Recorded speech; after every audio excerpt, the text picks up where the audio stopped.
Hey friends, welcome back to the channel. So James Gunn just might be flipping the DCU on its head with one of the boldest projects we've seen yet, Paradise Lost. And trust me, this isn't just some Amazonian side story. This is Game of Thrones meets Wonder Woman, and it could end up being one of the darkest, most politically charged stories in the entire DC universe. If you're into origin stories that go way deeper than flashy powers and flashy suits, hit that like button and tap subscribe. Because what's going on in Themyscira, it's a whole different war. Now, here's the wild thing. The visuals and tone teased for Paradise Lost actually mirror some of the aesthetics we've seen in Superman 2025. That rich cinematic color grading, those grounded textures, that serious but hopeful tension in the air. It looks like Gunn is trying to give all these different DCU corners a coherent visual identity, but Paradise Lost, that one might lean the darkest. Let's break it down. What is Paradise Lost actually about? So here's what we know. Paradise Lost is a prequel series set long before Diana Prince ever picked up a shield. This is Themyscira, before it became the utopia we saw in the first Wonder Woman film. Before Diana, before the outside world even mattered. And this isn't a peaceful island, this is a kingdom on the edge of collapse. We're talking about a society of powerful warrior women constantly battling for control, ideology, and survival.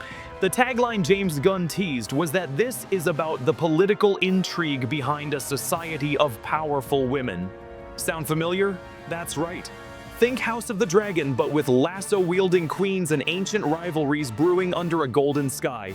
We're going to see the early conflicts that shaped Themyscira into what it is, not just in battle, but in politics, culture, and identity. Expect backstabbing, uneasy alliances, and in deep-rooted feuds. And you know what makes this even more wild? Gunn confirmed that this series sets the tone for the mythological side of the DCU, meaning everything we think we know about Wonder Woman's home, it probably started in blood and betrayal. The characters, power struggles, dark themes. So who are the players on this mysterious island? While we don't have confirmed casting yet, insiders suggest we'll meet figures like Queen Hippolyta, Diana's mother in her younger years, but even she might not be the central figure. There are whispers of rival Amazon clans, each with their own philosophies about how the island should be ruled.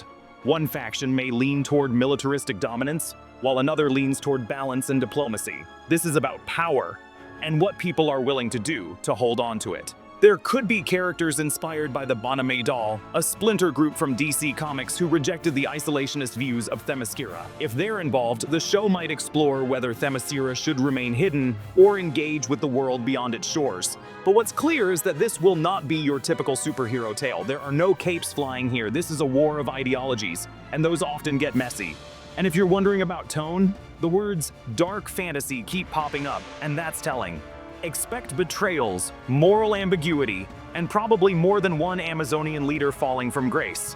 And here's a fun trivia bit. In early concept art, one Amazon was shown holding a broken sword over a grave. Symbolic much? How it connects to Diana, the DCU, and Superman's world.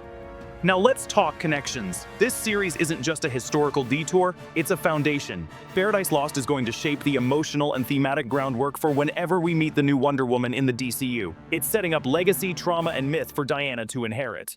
But here's where it gets extra interesting. The visual and tonal similarities between Paradise Lost and Superman 2025. Both projects, from what we've seen, share that grounded color grading, that mix of realism and stylized myth. It feels like a very deliberate choice. If Superman is about hope in a crumbling modern world, Paradise Lost is about the cost of building a so-called utopia. Both stories seem to ask, what are you willing to compromise to create something better? And that's exactly the kind of thematic cohesion James Gunn hinted at when he said the DCU would be emotionally and narratively unified. Could Diana and Kal-El eventually be seen as two sides of the same coin, both born from fractured ideals, both trying to rise above their origins? That's the long game.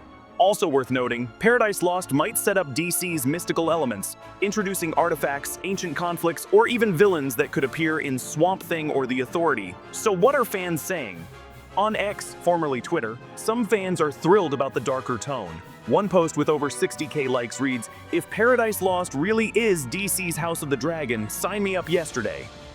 But others are cautiously optimistic. Some worry that without a central character like Diana, the series might feel detached. Others are excited by the chance to see Themyscira before the idealism, before the heroes, when it was just flawed people trying to build something lasting. And honestly, that's what makes this show so exciting. It's a chance to tell a story where there are no clear villains or saviors, like just complicated figures making choices with long shadows. So yeah, Paradise Lost might not have the flash of Superman or the buzz of Batman, but it could end up being the most important cornerstone of this new DCU. But what do you think? Will Paradise Lost deliver on its political fantasy promise? Can a series without Diana still redefine Wonder Woman's legacy?